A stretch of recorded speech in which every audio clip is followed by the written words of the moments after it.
आज हम इंजन से संबंधित तकनीकी शब्दावली के बारे में पढ़ेंगे।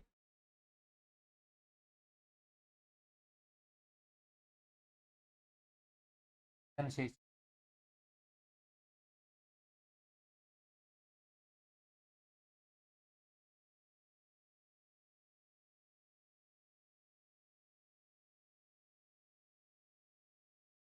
शब्दावली।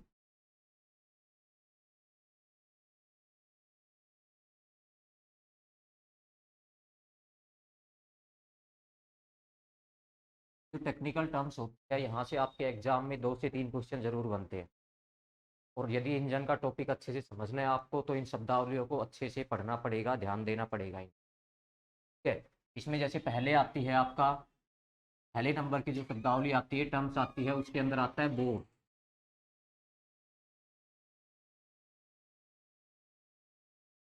बोर, अब ये बोर क्या होता है, आइडिया है किसी को? नहीं है। ठीक है। बोर क्या होता है, जो आप इंजन में सिलेंडर यूज कर रहे हो, इंजन में जो सिलेंडर यूज कर रहे हो, इंजन सिलेंडर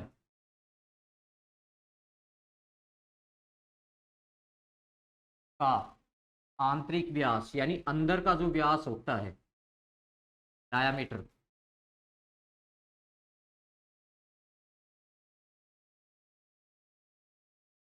वही क्या कहलाता है, आपका बोर कहलाता है। इंजन सिलेंडर का जो आंतरिक व्यास होता है, वही क्या कहलाता है, आपका बोर कहलाता है। ठीक है। इसे जो प्रदर्शित करते हैं, शो करते हैं, वो डी से प्रदर्शित करते हैं।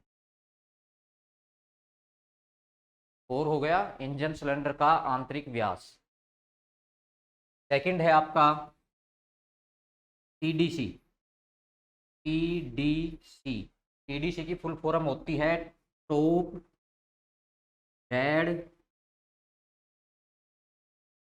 सेंटर।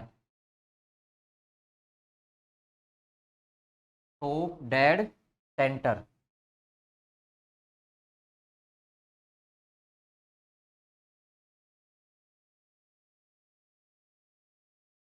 टीडीसी की फुल फॉर्म होती है टॉप डेड सेंटर। यदि हिंदी में बात करें तो इसे बोलते हैं ऊपरी निष्क्रिय बिंदु। ऊपरी निष्क्रिय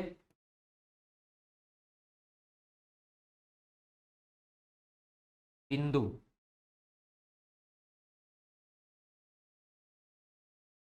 अब ये होता क्या है, ऊपरी निष्क्रिय बिंदु टीडीसी होता क्या है? इंजन में जो सिलेंडर होता है आपका, ये इंजन का सिलेंडर है, इसमें पिस्टन कहाँ तक जा सकता है? मान लो पिस्टन यहां तक जा सकता है, तो पिस्टन की ऊपरी स्थिति, इंजन सिलेंडर में पिस्टन की ऊपरी स्थिति जो होती है, वही क्या कहलाती है, आपकी टीडीसी कहलाती है। यानी सिलेंडर में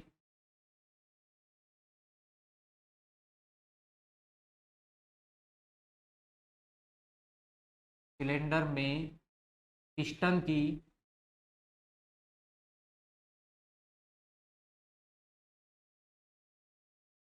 ऊपरी स्थिति,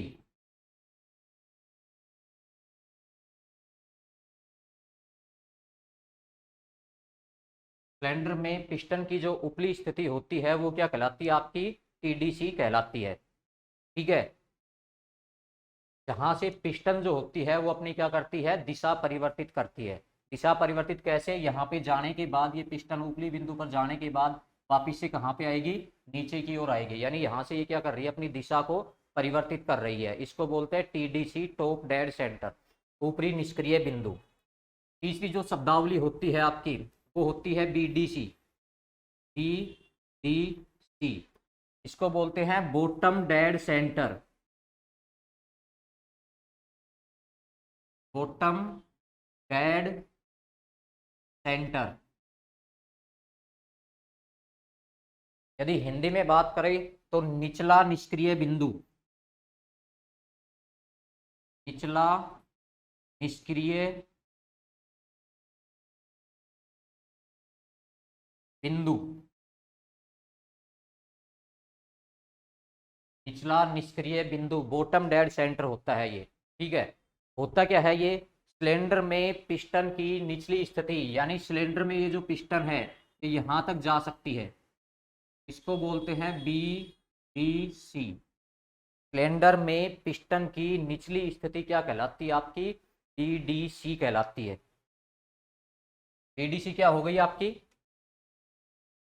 bottom dead centre, B D C. Cylinder में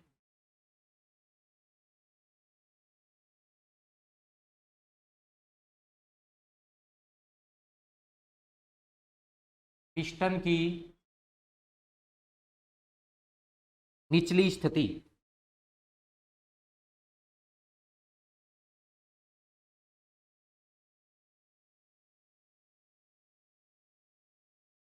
सिलेंडर में पिस्टन की निचली जो स्थिति होती है वो क्या कहलाती है आपकी? बी डी सी कहलाती है। जहां से पिस्टन वापिस से अपने गति की जो दिशा होती है वो क्या करती है? परिवर्तित करती है, यानी नीचे से वापिस किधर की तरफ जाना शुरू कर देती है? ऊपर की ओर जाना शुरू कर देती है। ठीक है।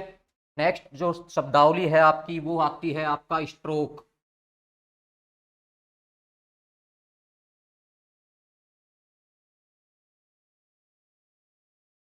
स्ट्रोक, स्ट्रोक क्या होता है? इसी को बोलते हैं स्ट्रोक लेंथ, लंबाई।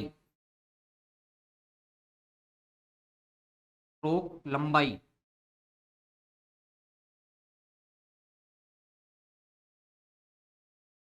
इसी को ही बोलते हैं, स्ट्रोक भी बोलते हैं और स्ट्रोक लेंथ भी बोलते हैं इसी को ही। ठीक है, तो स्ट्रोक क्या होता है आपका? टीडीसी से बीडीसी के बीच की दूरी। अभी मैंने आपको बताया ये आपका क्या था? सिलेंडर था। सिलेंडर में पिस्टन की जो ऊपरी स्थिति थी वो क्या कहलाती थी आपकी? टीडीसी। और निचली स्थिति क्या कहलाती थी? BDC. Bottom dead centre, top dead centre.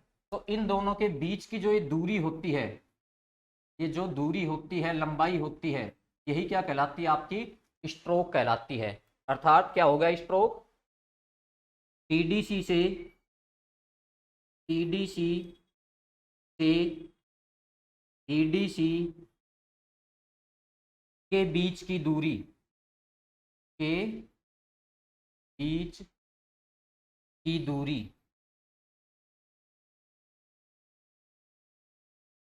क्या कहलाती है आपका? स्ट्रोक कहलाती है। यानी टीडीसी से बीडीसी के बीच की जो दूरी हो गई, डिस्टेंस हो गई, वो क्या कहलाएगी आपका? स्ट्रोक कहलाएगी। ठीक है। इसको जो प्रदर्शित करते हैं वो एस से प्रदर्शित करते हैं। इससे प्रदर्शित करते हैं, इसको एस से प्रदर्शित करते हैं। और जो स्ट्रोक की लंबाई का निर्धारण होता है, स्ट्रोक की लंबाई कितनी रहेगी उसका जो निर्धारण होता है वो किसके द्वारा होता है? थ्रो के द्वारा होता है। थ्रो एक टर्म्स आएगी आगे, अभी मैं बताऊंगा आपको थ्रो। और जो स्ट्रोक की लंबाई होती है वो थ्रो की क्या होती है? डबल होती है। इस चीज को आपको ध्यान रखना है कि स्ट्रोक की जो लंबाई होती है वो थ्रो की दोगुनी होती है। यदि थ्रो आपका 10 रहेगा तो स्ट्रोक की लंबाई कितनी हो जाएगी? 20 सेंटीमीटर हो जाएगी। ठीक है। उसके बाद आपकी आता है क्लियरेंस वॉल्यूम।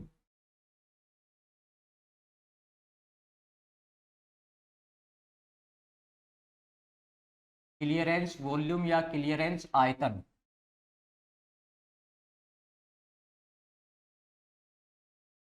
ये जो प्रदर्शित करते हैं वो वी सी से, V for volume, C for clearance, V C से इसको क्या करते हैं? प्रदर्शित करते हैं। ठीक है। क्या होता है क्लियरेंस आयतन? समझो इस चीज को। ये आपका इंजन का सिलेंडर था, यहाँ पे पिस्टन की ये थी ऊपरी स्थिति, टी डी सी। जब पिस्टन कहाँ पे हो? टीडीसी पे हो, उस समय ये जो सिलेंडर का आयतन है, ये वाला जो आयतन होता है, ये क्या कहलाता है आपका? क्लियरेंस आयतन कहलाता है। यानी जब पिस्टन है टीडीसी पे हो उस समय जो सिलेंडर का आयतन होता है वो क्या कहलाता है आपका? क्लियरेंस आयतन कहलाता है। अर्थात जब पिस्टन टीडीसी पर हो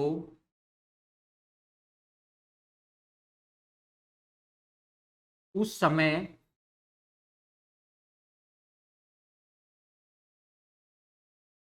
सिलेंडर का आयतन,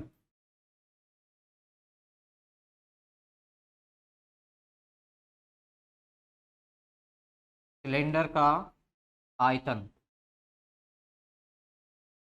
ये क्या कहलाता है आपका क्लियरेंस वॉल्यूम कहलाता है। अर्थात जब पिस्टन की जो स्थिति रहेगी सिलेंडर में वो किस पे रहेगी, टीडीसी पर रहेगी, तो उस समय जो सिलेंडर का आयतन रहेगा वो क्या कहलाएगा, आपका क्लियरेंस आयतन कहलाएगा। नेक्स्ट टर्म्स आती है आपकी स्वेप्ट आयतन या पिस्टन विस्थापन।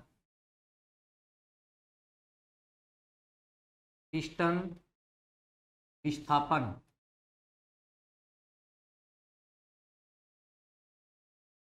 को अन्य किस नाम से जाना जाता है, स्वेप्ट आयतन।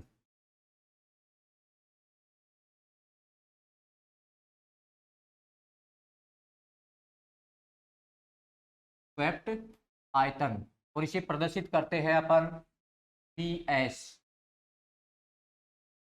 पी एस से इसको क्या किया जाता है, प्रदर्शित किया जाता है। ठीक है, अब स्वेप्ट आयतन होता क्या है इसको समझो। क्लियरेंस आयतन क्या था कि पिस्टन जब टीडीसी पे होती है, पिस्टन जब टीडीसी पे होती है उस समय ये वाला जो आयतन था ये तो क्या कहलाता था, आपका क्लियरेंस आयतन कहलाता था। अब क्या हुआ, पिस्टन ने गति करना शुरू की नीचे की ओर। जब नीचे की ओर गति करेगी तो किधर आएगी, नीचे की ओर आएगी, इधर इधर आएगी, तो ये जो आयतन है ये भी क्या हो जाएगा, बढ़ जाएगा, नीचे की ओर आएगी। यानी बीडीसी तक जब ये आएगी, बीडीसी तक जब ये आएगी तो टोटल आयतन जो होगा ये बढ़ जाएगा, ये वाला आयतन क्या हो जाएगा आपका, बढ़ जाएगा। तो ये बढ़ा हुआ आयतन जो होता है यही क्या कहलाता है, स्वेप्ट आयतन या पिस्टन विस्थापन कहलाता है। यानी पिस्टन के द्वारा कितना आयतन क्या किया गया, बढ़ाया गया, वही क्या कहलाता है आपका स्वेप्ट आयतन या पिस्टन विस्थापन। जैसा नाम से पता चल रहा है पिस्टन विस्थापन क्या कहलाएगा, जब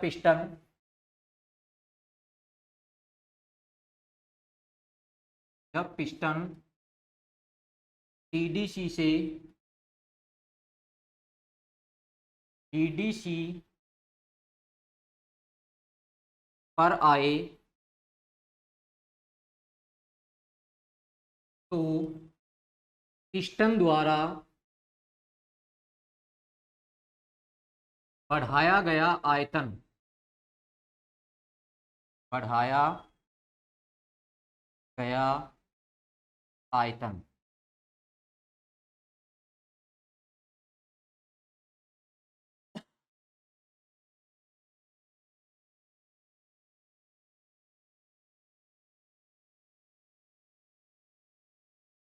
यानी पिस्टन घूम के कहाँ पे आ गया, वापिस से टीडीसी से कहाँ आ गया, टीडीसी पे आ गया है। तो उस समय पिस्टन द्वारा जो आयतन बढ़ाया गया है वही क्या कहलाता है, आपका स्वेप्ट आयतन कहलाता है, और इसे वी एस से प्रदर्शित करते हैं। ठीक है, नेक्स्ट आगे चलते हैं। नेक्स्ट इंपॉर्टेंट है आपका, नेक्स्ट है आपका संपीड़न अनुपात, कंप्रेशन रेशियो। संपीड़न अनुपात, कंप्रेशन रेशियो, इसे सी आर से प्रदर्शित करते हैं, सी आर, कंप्रेशन रेशियो। सुना होगा ना इंजन का कंप्रेशन रेशियो, डीजल इंजन का कंप्रेशन रेशियो कितना होता है, संपीड़न अनुपात कितना होता है, पेट्रोल इंजन का संपीड़न अनुपात कितना होता है। तो ये होता क्या है, ये होता है आपका कुल आयतन, यानी सी आर बराबर होता है आपका कुल आयतन, कुल आयतन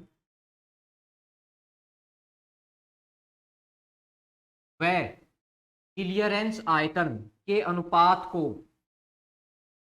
क्लियरेंस आयतन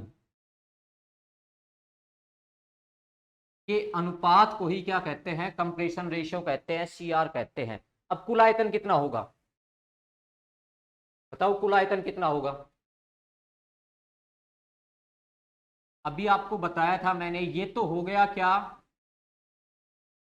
क्लियरेंस वॉल्यूम, क्लियरेंस आयतन, और ये जो बढ़ाया गया आयतन था बीडीसी पे आने पे ये क्या हो गया, स्वेप्ट वॉल्यूम, पीएस।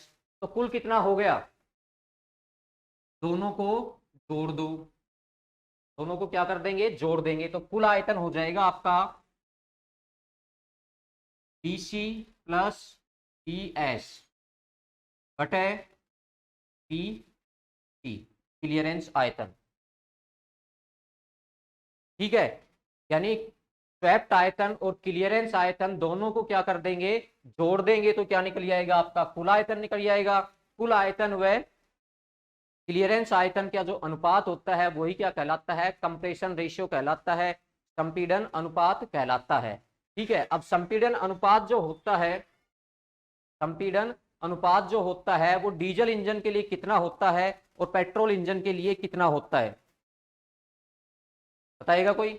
यानी सी आर का मान जो होता है वो डीजल के लिए कितना होता है, कंप्रेशन रेशियो जो होता है सी आर,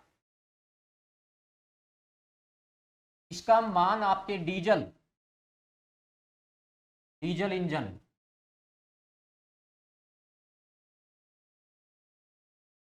और दूसरा क्या होता है आपका पेट्रोल इंजन।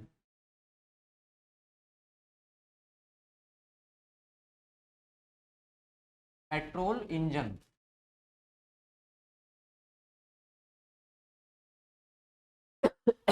तो डीजल इंजन के लिए क्या मान होगा सीआर का, डीजल इंजन के लिए जो मान होता है कंप्रेशन रेशियो का वो होता है 12:1 से लेके 24:1 तक। अब यहाँ पे कंफ्यूज मत होना, कुछ बुक्स में आपको ये 16:1 यानी कुछ बुक्स में आपको 16:1 से लेके 22:1 भी मिलेगा। दोनों ही सही है, एग्जाम में आपके कोई एक ऑप्शन ही आपको मिलेगा, दोनों ऑप्शन आपको एग्जाम में नहीं मिलेंगे देखने को। ठीक है, तो इस बात का स्पेशली ध्यान रखना है आप लोगों को। डीजल के लिए ये होता है कंप्रेशन रेशियो, जबकि पेट्रोल के लिए क्या होता है 4:1 से लेके आपका और 10:1 के मध्य में होता है आपका। ठीक है, और इसमें स्पेशली ये ध्यान रखना है आपको, स्पेशली ध्यान रखना है कि ये इसी कंडीशन में लिखे जाएंगे, इसी तरीके से लिखे जाएंगे। ऑप्शन में आपको क्या मिलेगा, एक ऑप्शन ऐसा भी मिलेगा आपको कि 1:4, तो ये वाला जो ऑप्शन रहता है ये गलत रहता है। ये वाला जो ऑप्शन रहेगा 4:1 ये ही क्या रहेगा आपका सही आंसर रहता है। तो इस चीज का ध्यान रखना है आपको स्पेशली। ठीक है, नेक्स्ट शब्दावली पे चलते हैं अपन। नेक्स्ट जो होता है वो आती है आपकी इंजन क्षमता, इंजन कैपेसिटी।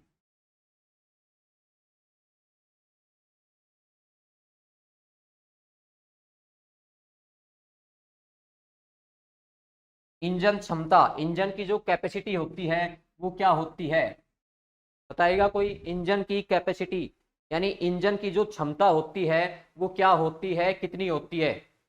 तो उसके लिए देखो क्या होता है आपके स्वेप्ट आयतन, स्वेप्ट आयतन व सिलेंडरों की संख्या,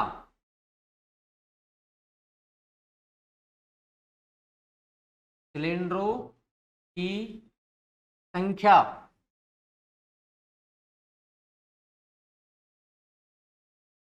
के गुणनफल को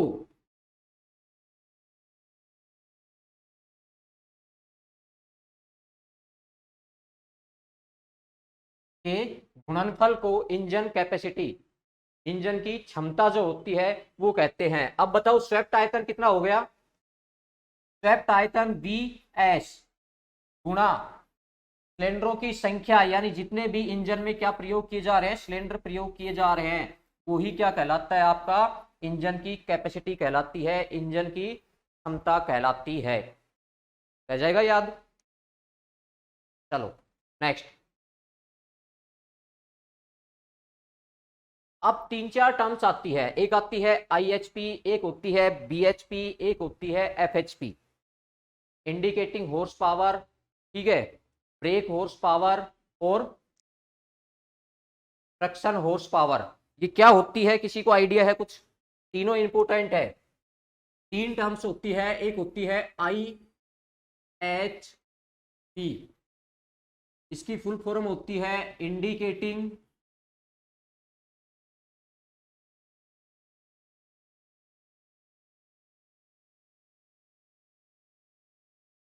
इंडिकेटिंग हॉर्स पावर,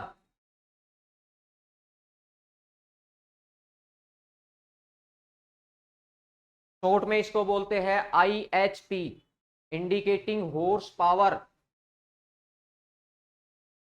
ठीक है, होती क्या है ये, इंजन के जो सिलेंडर में विकसित शक्ति होती है ना, इंजन सिलेंडर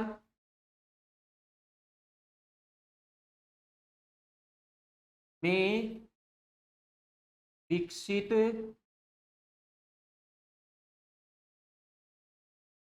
शक्ति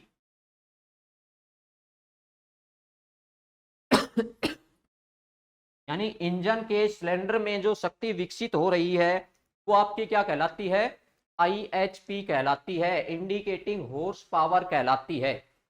ठीक है, दूसरी आती है आपकी BHP,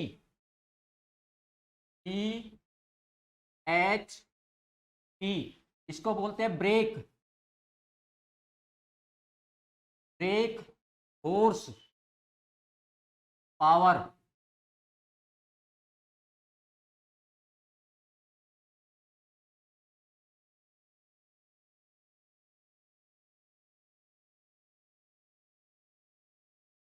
break horsepower, brake horsepower क्या होती है, जो आपका फ्लाई व्हील होता है इंजन का, क्या होता है, फ्लाई व्हील। और फ्लाई व्हील को ही क्या बोलते हैं, गतिपालक हिंदी में। फ्लाई व्हील गतिपालक पर उपलब्ध शक्ति,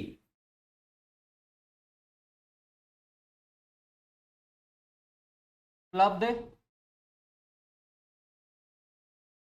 शक्ति क्या कहलाएगी आपकी, BHP कहलाएगी, ब्रेक हॉर्स पावर कहलाएगी।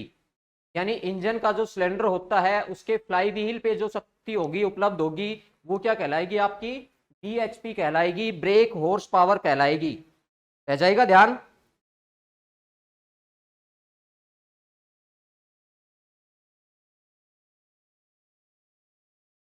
ठीक है, ये हो गई आपकी BHP। जो सिलेंडर में जो शक्ति विकसित होती है वो फ्लाईव्हील तक पहुंचते पहुंचते क्या हो जाती है, उसमें कुछ हानि हो जाती है, लॉस हो जाती है।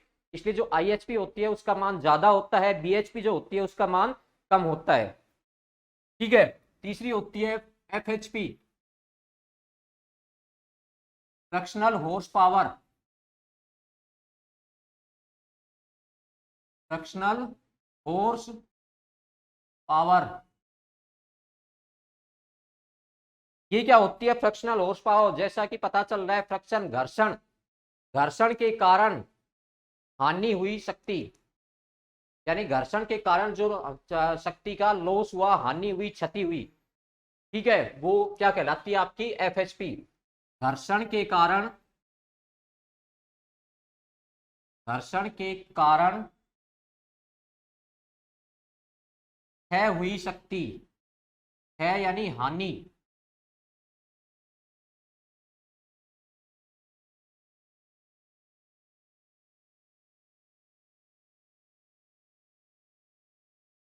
क्षय हुई शक्ति क्या कहलाती है आपकी, FHP कहलाती है, फ्रैक्शनल हॉर्स पावर कहलाती है। रह जाएगा याद, FHP क्या कहलाती है।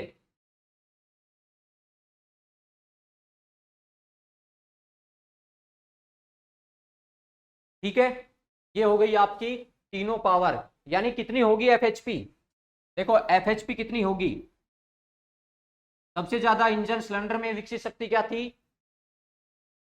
बोलो, IHP, indicating horse power, minus fly wheel पे कितनी शक्ति मिली आपको, BHP, ब्रेक हॉर्स पावर। इन दोनों में कितनी शक्ति, इन दोनों के बीच कितनी शक्ति का हानि हुई, यानी इंजन सिलेंडर से लेके फ्लाईव्हील तक पहुंचने में कितनी शक्ति का लॉस हुआ, वही क्या कहलाती है आपकी, FHP कहलाती है, फ्रैक्शनल हॉर्स पावर कहलाती है। और ये तीनों पावर आपको क्या रखनी है, ध्यान रखनी है, FHP, BHP, IHP इंपोर्टेंट है ये, और इंपोर्टेंट टर्म्स आपको याद रखनी है। उसके बाद आती है मैकेनिकल एफिशिएंसी, यांत्रिक दक्षता, यांत्रिक दक्षता। इसे जो प्रदर्शित करते हैं वो नीटा से, इसको बोलते हैं नीटा। नीटा से इसको क्या किया जाता है, प्रदर्शित किया जाता है। अब ये होती क्या है, यांत्रिक दक्षता, मैकेनिकल एफिशिएंसी, ठीक है। बीएचपी व आईएचपी के अनुपात को, बीएचपी व आईएचपी, बीएचपी क्या थी, ब्रेक हॉर्स पावर, आईएचपी क्या है, इंडिकेटिंग हॉर्स पावर, ठीक है। तो बीएचपी व आईएचपी के अनुपात को, अनुपात को क्या कहते हैं, यांत्रिक दक्षता कहते हैं। यानी जो नीटा रहेगी वो आपकी क्या हो जाएगी, बी एच पी बटे आई एच पी। और जो एफिशिएंसी होती है ना वो हमेशा किस में निकाली जाती है, प्रतिशत में। तो इसलिए इसके गुणा क्या कर देंगे, 100। तो ये क्या निकाली जाती है, प्रतिशत में, B H P upon I H P into 100। ये होती है आपकी मैकेनिकल एफिशिएंसी, यांत्रिक दक्षता, ठीक है। नेक्स्ट, आयतनिक दक्षता।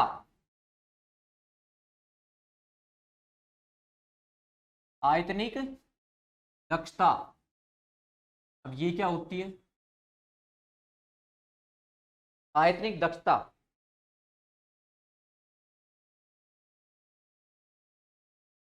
आएगा कोई,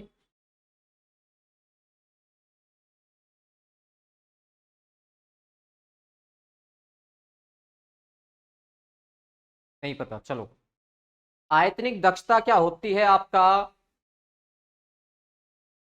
सिलेंडर का कुल आयतन, यानी जो आपका सिलेंडर यूज हो रहा है उसका क्या, आयतन, ठीक है, कुल आयतन और क्लियरेंस आयतन के अनुपात को, यानी क्लियरेंस आयतन, आयतन व कुल आयतन के अनुपात को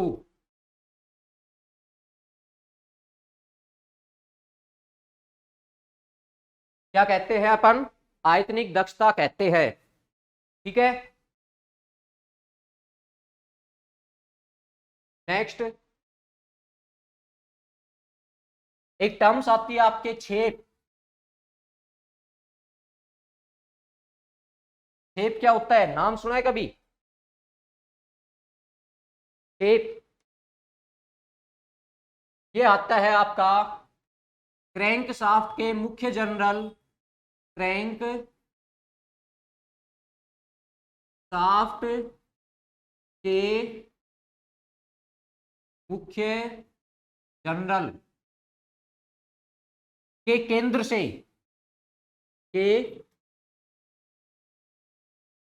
केंद्र से क्रैंक पिन, क्रैंक पिन के मध्य की दूरी, मध्य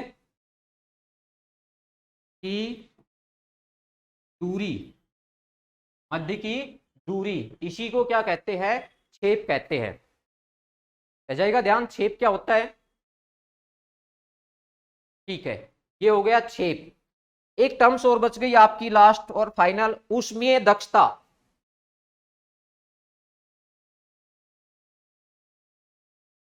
ऊष्मीय दक्षता,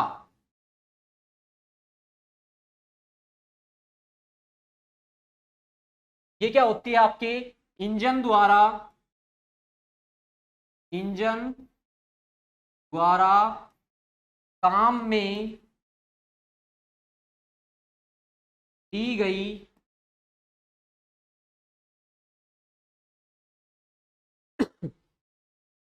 ऊर्जा। भैया आपने पेट्रोल इंजन में पेट्रोल डाला तो पूरी ऊर्जा काम में नहीं आती है। अब कितनी दक्षता होती है पेट्रोल इंजन की, उसमें दक्षता कितनी होती है, डीजल इंजन की उसमें दक्षता कितनी होती है। देखो जो पेट्रोल इंजन जो होता है, पेट्रोल जो इंजन होता है उसकी जो उसमें दक्षता होती है वो होती है 25%।